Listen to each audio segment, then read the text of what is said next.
Bismillahirrahmanirrahim. Assalamualaikum warahmatullahi wabarakatuh. Innal hamdalillah nahmaduhu wa nasta'inuhu wa nastaghfiruh wa na'udzu billahi min shururi anfusina wa sayyiati a'malina. May yahdihillahu fala mudhillalah wa may yudlil fala hadiyalah. Asyhadu an la ilaha illallah wahdahu la syarikalah wa asyhadu anna Muhammadan abduhu wa rasuluhu la nabiyya ba'dah. Allahumma salli ala Muhammad wa ala ali Muhammad kama sallaita ala ali Ibrahim wa barik ala Muhammad wa ala ali Muhammad kama barakta ala ali Ibrahim fil alamina innaka Hamidum Majid. Amma ba'd. Pendengar setia RRI Programa 1 Surabaya yang dimuliakan oleh Allah. Pada kesempatan kali ini saya Fatahila LC, Direktur Mahat Ali Persis Bangil Pasuruan, akan membawakan tema yang cukup menarik untuk diperbincangkan, yaitu kaum muslimin sebagai umat wasat.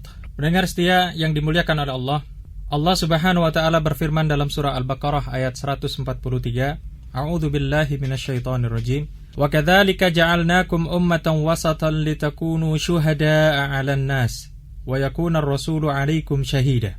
Yang artinya, dan demikian pula kami telah menjadikan kamu umat Islam, umat yang adil dan pilihan, agar kamu menjadi saksi atas perbuatan manusia dan agar Rasul Muhammad menjadi saksi atas perbuatan kamu. Pendengar setia yang dirahmati oleh Allah, secara bahasa, kata wasat dalam ayat ini berarti sesuatu yang ada di tengah. Dalam Kamus Mufradat Al-Fadhil Quran, Raghib Al-Isfahani menyebutkan secara bahasa bahwa kata wasat ini berarti sesuatu yang memiliki dua belah ujung yang ukurannya sebanding. Kata ini juga bisa bermakna sesuatu yang terjaga, sesuatu yang berharga, atau sesuatu yang terpilih. Sebab sesuatu yang ada di tengah-tengah tidaklah mudah untuk dijangkau orang secara langsung, sehingga memungkinkannya untuk menjadi tempat menyimpan hal-hal yang berharga dan baik. Seperti misalnya kata tengah kota, dalam bahasa Arab ini juga termasuk kelompok wasat. Kata ini menunjukkan tempat yang paling baik dan paling berharga dari suatu kota. Sebab di tengah kota biasanya terdapat alun-alun kota yang menjadi tempat berkumpulnya penduduk kota untuk rehat, tamasya, atau berolahraga dengan santai. Dan biasanya pula dikelilingi oleh pusat-pusat keramaian yang menyenangkan penduduk tersebut. Pendengar setia yang dirahmati Allah, makna wasat yang dimaksud oleh ayat yang kita baca hari ini ternyata mempunyai beberapa makna yang menarik untuk dikaji. Imam Fakhruddin Ar-Razi menyebutkan dalam kitab tafsirnya beberapa makna dari kata wasat yang satu sama lain saling berdekatan dan saling melengkapi. Yang pertama, wasat yang berarti adil. Makna ini didasarkan pada ayat-ayat yang semakna, hadis Nabi, dan beberapa contoh dari syair Arab yang menggunakan makna ini. Dalam salah satu riwayat yang bersumber dari sahabat Abu Sa'id Al-Khudri radhiyallahu an, Rasulullah sallallahu alaihi wasallam menyebutkan bahwa makna ummatan wasatan adalah umat yang adil. Yang kedua, wasat berarti pilihan atau terpilih. Ar-Razi lebih memilih makna pilihan ini dibandingkan dengan makna-makna lainnya karena ia menganggap bahwa makna pilihan secara bahasa adalah makna yang paling dekat dengan kata wasat dan paling sesuai dengan firman Allah, kuntum khaira ummatin ukhrijat linnas. Kalian adalah umat terbaik yang dilahirkan di tengah manusia. Berarti umat yang terpilih. Ketiga, wasat berarti yang paling baik. Keempat, wasat berarti orang-orang yang dalam menjalankan agamanya berada di tengah-tengah antara ifrat dan tafrid, tidak berlebih-lebihan dan tidak pula mengurang-urangi apa yang menjadi syariat agama. Dengan demikian, makna-makna adil, pilihan, paling baik, dan selalu seimbang dalam beragama adalah tidak bertentangan satu dengan yang lainnya. Itulah sebabnya mengapa As-Sa'idi menyimpulkan bahwa umat wasat yang dimaksud adalah umat yang adil dan yang terpilih. Allah Subhanahu wa taala telah menjadikan umat ini selalu di posisi pertengahan atau wasat dalam segala urusannya dibanding dengan umat-umat yang lain. Baik dari sisi akidah, dari sisi uswah, syariat, ibadah, ekonomi, ataupun yang lain. Umat Islam ini adalah umat yang paling sempurna agamanya, akhlaknya, amalnya, yang kemudian Allah anugerahi ilmu, kelembutan budi pekerti, keadilan, kebaikan, atau ihsan yang tidak diberikan kepada umat lain. Oleh sebab itu, mereka kemudian menjadi umatan wasatan, umat yang sempurna dan adil serta bisa dipercaya. Hingga kelak di hari kiamat, mereka menjadi saksi bagi seluruh manusia. Dari penjelasan para ahli tafsir mengenai makna wasat, dapat disimpulkan bahwa sifat wasat yang disematkan pada umat Muhammad SAW adalah sifat yang melekat sejak umat ini menerima berbagai petunjuk dari nabinya. Sifat wasat ini merupakan karunia Allah Subhanahu wa taala kepada kaum muslimin, yang saat kaum muslimin konsisten menjalankan ajaran-ajaran Allah Subhanahu wa taala, maka saat itulah mereka menjadi umat terbaik dan menjadi umat pilihan atau ummatan wasatan. Itulah sebabnya kenapa Rashid Ridha mengaitkan kata ummatan wasatan ini dengan firman Allah, Yahdi may yasha'u ila siratim mustaqim. Dialah yang akan memberi petunjuk kepada siapa saja yang dikehendakinya menuju jalan yang lurus. Maka umat terbaik, umat pilihan, umat yang selalu adil serta tidak berlebihan dalam beragama adalah mereka yang diberi petunjuk oleh Allah Subhanahu wa taala ke jalan yang lurus. Jalan yang disebut sebagai as-siratul mustaqim, sebagaimana dijelaskan dalam surat Al-Fatihah, adalah jalan tengah yang berada di antara kelompok yang dibenci dan kelompok yang sesat. Ada di tengah-tengahnya, tidak dibenci, tidak pula disesat. Kemudian hikmah yang dapat kita ambil dari ayat ini adalah bahwa dengan konsep wasat atau selalu adil dan selalu memilih yang di tengah-tengah menjadi gambaran cara hidup kaum muslimin, maka seharusnya pula kaum muslimin bersikap adil dan tidak melampaui batas dalam bentuk kehidupannya, baik secara individu ataupun secara berkelompok dalam sebuah masyarakat. Aqulu qouli hadza wa astaghfirullah li wa lakum wastaghfiruh innahu huwal ghafurur rahim. Baiklah, saya persilakan kepada pendengar yang ada di studio untuk menyampaikan pertanyaan-pertanyaan yang ada kaitannya dengan tema kita pagi ini, yang mudah-mudahan dari bincang-bincang ini akan bermanfaat bagi pendengar setia semuanya. Saya persilakan. Terima kasih Ustaz. Assalamualaikum warahmatullahi wabarakatuh. Saya Abu Muhammad dari Pasuruan. Saya masih belum punya gambaran yang jelas Ustaz tentang umat wasat dari segi aktualisasi dan bentuk praktisnya dalam masyarakat kita.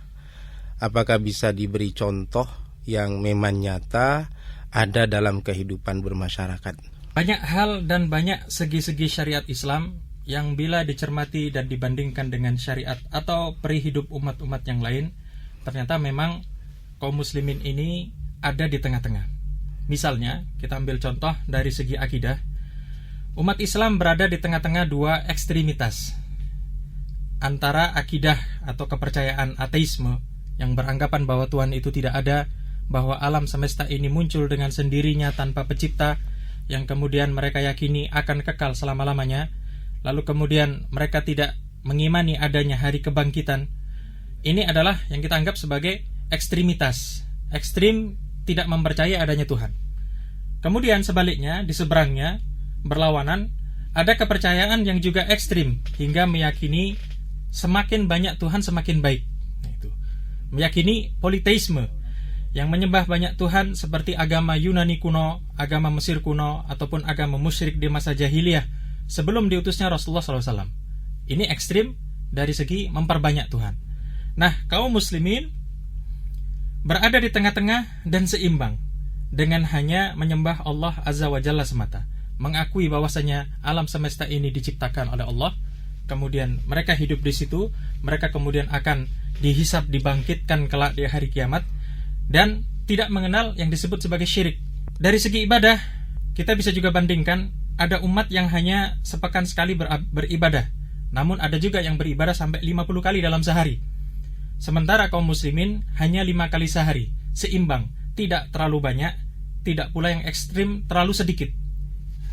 Kemudian dari segi ekonomi misalnya, kita mengenal konsep sosialisme ataupun konsep kapitalisme yang sebenarnya berada pada dua ekstremitas yang berbeda. Sosialisme menghilangkan hak milik pribadi. Orang tidak boleh memiliki harta benda yang kemudian harta bendanya dikuasai oleh negara, dikelola, lalu kemudian digunakan manfaatnya untuk semua penduduknya.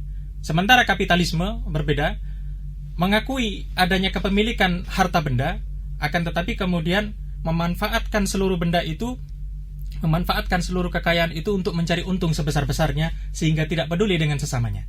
Nah, Islam mengenalkan konsep yang ada di tengah-tengah ini. Islam mengakui bahwasanya manusia mempunyai hak milik, bisa memiliki benda. Tetapi ketika kemudian bendanya ataupun harta bendanya ini menjadi banyak, Islam juga mewajibkan zakat, yang ini menjadi penyeimbang, yang dipertanyakan oleh sosialisme menjadi penyeimbang, sehingga yang kaya harta bendanya itu masih bisa dinikmati oleh yang miskin dari jalur zakat ini, sehingga berada di tengah-tengah, umatan wasatan. Dari segi ilmu waris misalnya, di masa dahulu, di masa jahiliyah, ada yang menafikan warisan untuk perempuan, sebab di bangsa jahiliyah tidak diperkenankan wanita menerima warisan dari orang tuanya. Tapi ada juga yang kemudian di masa-masa berikutnya menyamakan antara laki-laki dan perempuan secara total. Sementara Islam menghadirkan konsep yang lebih adil sesuai fitrah laki-laki dan perempuan ini. Karena laki-laki kemudian menjadi penyokong nafkah keluarga, maka mendapatkan warisan yang lebih banyak daripada wanita, karena wanita pun ditanggung oleh laki-laki ini. Ini berarti Islam berada sebagai wasat, berada di tempat yang tengah-tengah, tidak ekstrim menafikan dan tidak juga ekstrim menyamakan. Kemudian misalnya yang lebih sederhana lagi, dari segi taubat, ada umat yang mempunyai konsep cukup hanya minta ampun saja tanpa sanksi. Tapi ada juga yang kemudian konsepnya harus bunuh diri, seperti misalnya umat Yahudi, kalau kemudian terjadi dosa besar, maka baru bisa menerima taubat kalau dia membunuh dirinya sendiri. Dan Islam mengenalkan sesuatu yang wasat, yang ada di tengah-tengah. Islam mengenalkan istighfar, tetapi juga mengenalkan adanya hukuman. Nah, ini yang melengkapi. Silakan.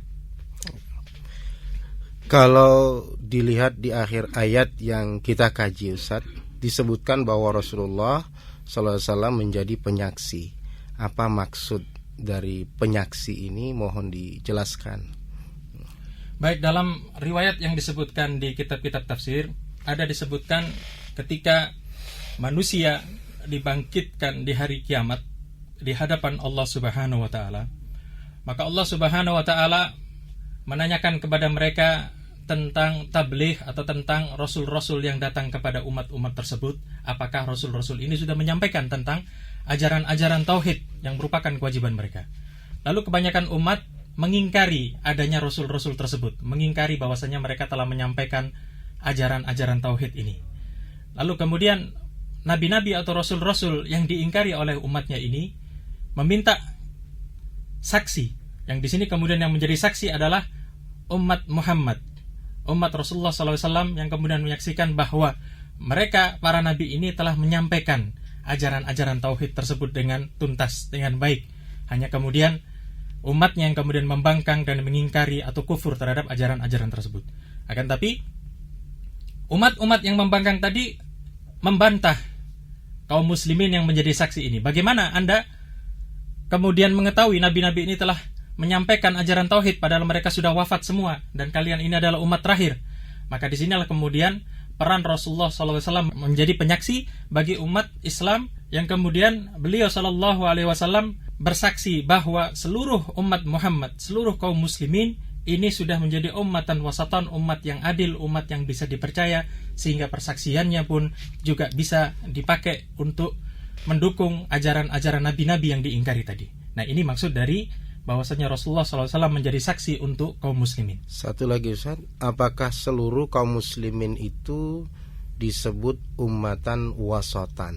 Baik, ini pertanyaan yang bagus. Secara umum, kaum muslimin memang dijuluki oleh ummatan wasaton, sebagaimana tadi ayat yang sudah kita baca. Namun bagaimanapun juga, dalam lingkup kaum muslimin ada pula individu-individu yang imannya tentu saja ada yang naik, ada pula yang turun, atau kondisinya barangkali sedang dikuasai syahwat dan lingkungan yang membuatnya menyeleweng, sehingga ia melakukan hal-hal yang tidak mencirikan sifat-sifat wasat ini. Hal ini tentu saja hanya berlaku terbatas kepada individu-individu yang melenceng tadi gara-gara pengaruh syahwat ataupun lingkungannya. Hanya memang kaum muslimin yang baik, meskipun dia kemudian tergelincir dalam syahwatnya, maka dia selalu mengenal konsep yang disebut sebagai taubat dan istighfar. Begitu tergelincir, maka dia berusaha kembali untuk bertaubat dan beristighfar untuk kembali berada dalam posisi adil tadi, dalam posisi wasat ini. Nah, ini yang kemudian menjamin bahwasanya sebenarnya kaum muslimin meskipun tergelincir pun tetap berada dalam kelompok umat wasat tadi. Baiklah, saya ucapkan terima kasih atas pertanyaan-pertanyaan yang ada. Waktu jugalah yang memaksa kita untuk mengakhiri bincang-bincang ini. Mudah-mudahan di kesempatan yang akan datang kita dapat bersua kembali dengan tema perbincangan yang lebih menarik. Kita tutup dengan kafaratul majlis.